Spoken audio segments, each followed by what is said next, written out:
வணக்கம் குட்டீஸ். கதை பகுதியில் ஹரிச்சந்திரன் கதையை படிக்கலாம் வாங்க.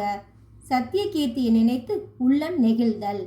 செல்வமும் செல்வாக்கும் பதவியும் பங்களாக்களும் இருக்கும்போது பழுத்த மரத்தை சுற்றி கூவிக்கொண்டும் ஆரவாரம் செய்து கொண்டிருக்கும் பறவைகள் எல்லாமும் நாம் கைவிட்டு போன பின்பு நீரற்று போன குளத்தை விட்டு நீங்கி செல்லும் பறவை போல சுற்றம் நம்மை விட்டு நீங்கி போகும்.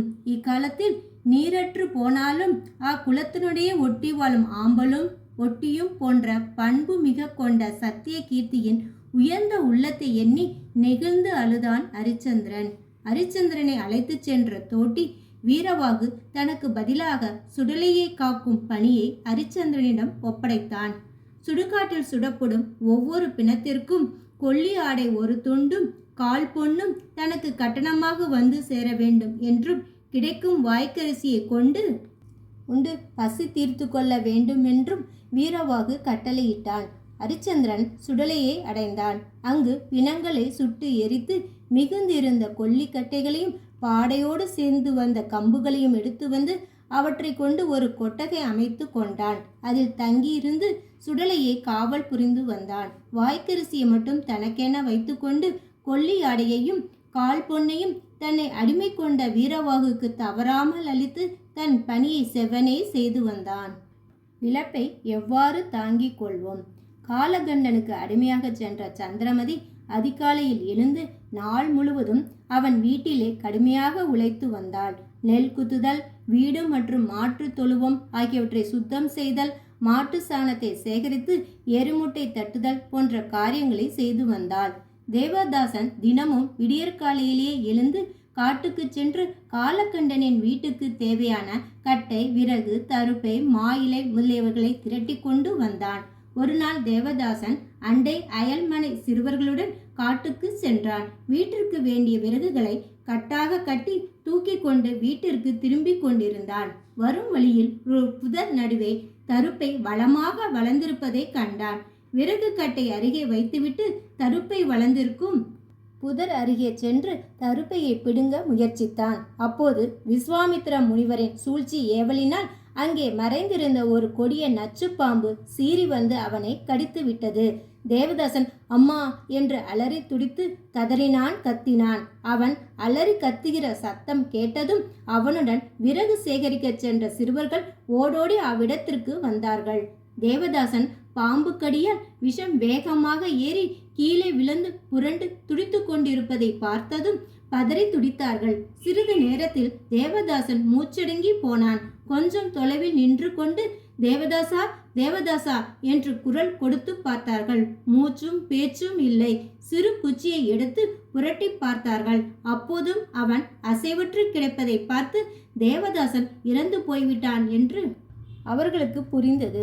பொழுதும் அந்நேரம் சாய்ந்து கொண்டிருந்ததால் சிறுவர்கள் தங்கள் விறகு கட்டுகளை சுமந்து வேகமாக வீட்டுக்கு சென்றார்கள். இரவு வரும் வேலையானது இருள் படர்ந்து கொண்டிருந்தது. தன் மகன் இன்னும் வராததை கண்டு வாட்டத்துடன் வலிமேல் விழிவைத்து காத்திருந்தாள். தன் மகனோடு காட்டுக்கு விறகு பொறுக்கு சென்ற சிறுவர்கள் வந்துவிட்டார்களே, என் மகன் இன்னும் வரவில்லையே எண்ணி பெருமூச்சு விட்டுக்கொண்டே தெருவழியே சென்றாள். அப்போது சிறுவர்கள் சிலர் அவள் எதிரே சென்று தலை குனிந்தபடி நின்றார்கள். இதனை கண்ட சந்திரமதி நெஞ்சே நின்றுவிடும் போல் இருந்தது. குழந்தைகளே, என் மகன் தேவதாசனை உங்களோடு தானே அனுப்பி வைத்தேன். அவன் இன்னும் திரும்பி வரவில்லையே என்று பதைப்புடன் கேட்டாள் சந்திரமதி. அதற்கு அம்மா, தேவதாசன் தருப்பையை பிடுங்க முயற்சித்த போது பாம்பு கடித்து இறந்து விட்டான். நாங்கள் தூக்கி கொண்டு வர முயற்சித்தோம். சிறுவர்களாகிய எங்களால் தூக்கி வர முடியாமல் அவ்விடத்திலேயே போட்டுவிட்டு வந்தோம் என்று அழுது கொண்டே கூறினார்கள். அடியற்ற மரம் விழுவதைப் போல் அப்படியே பதறி துடித்து கீழே சாய்ந்தாள். அப்போது அங்கிருந்தவர்கள் சந்திரமதி முகத்தில் தண்ணீர் தெளித்து மூச்சையை தெளிவித்தனர். விழித்தெழுந்த சந்திரமதி விரைந்து தான் வேலை செய்யும் வீட்டிற்கு சென்றாள். காலகண்டனிடம், ஐயா, என்னருமை மகன் தேவதாசன் என்னை விட்டு போய்விட்டான். அவனை கண்டெடுத்து அடக்கம் செய்துவிட்டு வருகிறேன் என்று அவனுடைய கால்களில் விழுந்து கேட்டாள். காலகண்டனோ, எனக்கு தான் நஷ்டம். விலை கொடுத்து வாங்கிய எனக்கு இவ்வளவு சீக்கிரத்தில் இப்படி ஒரு இடி விழுந்து விட்டதே என்று அவன் புலம்பிவிட்டு அடக்கம் செய்துவிட்டு விடுவதற்குள் வந்து வேலைகளை செய்ய வேண்டும் என்று கூறி உத்தரவு கொடுத்தான். அந்த சிறுவர்கள் கூறிய ஆலமரத்தை முன்பின் அங்கே சென்றறியாத சந்திரமதி பல இடங்களில் அலைந்து திரிந்து ஒரு வழியா சென்று அடைந்தாள். வட்டிலும் தொட்டிலும் மார்மேலும் போற்றி பாராட்டி பாலூட்டி தாளாட்டி சீராட்டி பேணி வளர்த்த மகன் அங்கே பிணமாக கிடப்பதை கண்டதும் துக்கம் தொண்டையை அடைக்க, துயரம் நெஞ்சை பிளக்க கீழே விழுந்து பிணம் போலானாள். பின்னர் ஒருவாறு எழுந்து நின்று, அந்த காட்டிலே என் அருமை மகனே, அரசன் மகனாக பிறந்து இப்படி அனாதையாக அரவம் தீண்டி மாளவா உன்னை மகனாக பெற்றேன். எங்களுக்கு ஒன்னே ஒன்று கண்ணே கண்ணு என்று வளர்த்த நீயே போன பின்பு நாங்கள் யாருக்காக வாழ வேண்டும்? மகனே, இன்றில்லை என்றால் என்றாவது ஒரு நாள் நம்மை விடுவிக்க வந்து என் மகன் எங்கே என்று கேட்டால் நான் என்ன பதில் சொல்வேன்? மன்னர்கள் புடைசூழ, மந்திரிமார்கள் சுற்றத்தோடு தந்தையை சூழ்ந்து நின்று ஆறுதல் வார்த்தை சொல்லி தேற்றுவார்கள். அரசிமார்கள் என்னை சூழ்ந்து நின்று என்னையும் தேற்றி நிற்பார்கள். இங்கே தேற்றுவதற்கு ஒரு நாதி இல்லாமல் தேம்பி அழுகிறேனே, இந்த தாயின் குரல் உனக்கு கேட்கவில்லையா என்று கூக்குரலிட்டு புலம்பி அழுதாள் சந்திரமதி. தெய்வமே, நல்லோர் வகுத்த 32 அறங்களுள் ஒன்றும் குறைவில்லாமல் கடைபிடித்து முறையோடு வாழ்ந்து வந்தோமே. எளியோரை இகழவில்லையே, ஞானியர்களின் அறிவுரையை மீறியதே இல்லையே, எல்லோருக்கும் எப்போதும் நன்மையே செய்தோமே. எதனால் இப்படியெல்லாம் எங்களுக்கு கொடுமைகள் வந்ததோ அத்தனை கொடுமைகளையும் தாங்கிக் கொண்டோம். என் அருமை மகன் இழப்பை எவ்வாறு தாங்கிக் கொள்வோம் என்று அழுது அழுது சந்திரமதி சோர்ந்து போனாள்.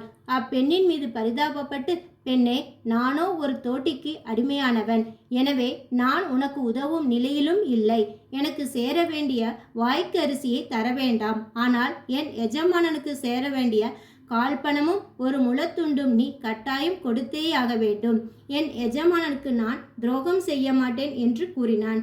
ஐயா, கால்பணத்துக்கும் முளத்துண்டுக்கும் நான் எங்கே போவேன்? எனக்கு பரிதாபப்பட்டு உதவி செய்வார் இப்போது ஒருவரும் இல்லையே ஐயா என்று கைகூப்பி காலில் விழுந்து கெஞ்சினாள். என்ன இது பெருஞ்சோதனை என எண்ணியவாறே அப்பெண்ணை நோக்கினான் ஹரிச்சந்திரன். அப்போதுதான் அவள் கழுத்திலே பொன் தாலி மின்னிக் கொண்டிருப்பதை நெருப்பு வெளிச்சத்தில் பார்த்தான். பொய் கூறும் வாய்க்கு போஜனம் கிடைக்காது பெண்ணே, யாருமில்லா அனாதை என்று பொய்யை நான் கூசாமல் சொல்லுகிறாயே, இது ஈனத்தனமான செயல் இல்லையா என்று கோபம் தலைக்கேற வெகுண்டு உரைத்தான். ஐயோ, பொய் இல்லை ஐயா, நான் சொன்னதுதான் உண்மை என்று நடுநடுங்கி கூறினாள். அனாதை என்றாயே, அது சுத்த வடிகட்டின பொய்தான். அதோ உன் கழுத்திலே பொன் தாலி இருக்கிறதே பெண்ணே, மறுக்காமல் உன் தாலியை உடனே கலற்றி கொடு என்றான் ஹரிச்சந்திரன். ஐயோ தெய்வமே, இது என்ன சோதனை! எனக்கு ஏற்பட்ட வேதனை. என்னை மணந்த என் கணவர் ஹரிச்சந்திருக்கு அல்லாது மற்ற எவர் கண்களுக்கும் புலப்படாத மங்களனான் போயும் போயும் ஒரு புலையனின் கண்ணுக்கு புலப்பட்டு விட்டதே என்று மார்பில் அறைந்து கொண்டு கதறினாள். அப்பெண் வாய்விட்டு புலம்பி அழுதலிருந்து அவள் சந்திரமதியை என்பதை புரிந்து கொண்டான். இறந்தவன் தன் மகன் தேவதாசன் என்பதை அறிந்து சொல்லொன்னா பெருந்துயிர் அடைந்தான். சந்திரமதி, நான் தான் உன் கணவர் ஹரிச்சந்திரன். உன்னை காலகண்டருக்கு விற்றுவிட்டு வந்த பிறகுதான் வீரவாகுக்கு அடிமையாகி சுடலை காக்கும் பணியில் இருப்பது பற்றி கூறினான். அவளுக்கும் மகனுக்கும் நேர்ந்தது பற்றி கேட்டு அறிந்தான். இருவரும் கண்ணீர் விட்டு கதறி துடித்து அழுதார்கள்.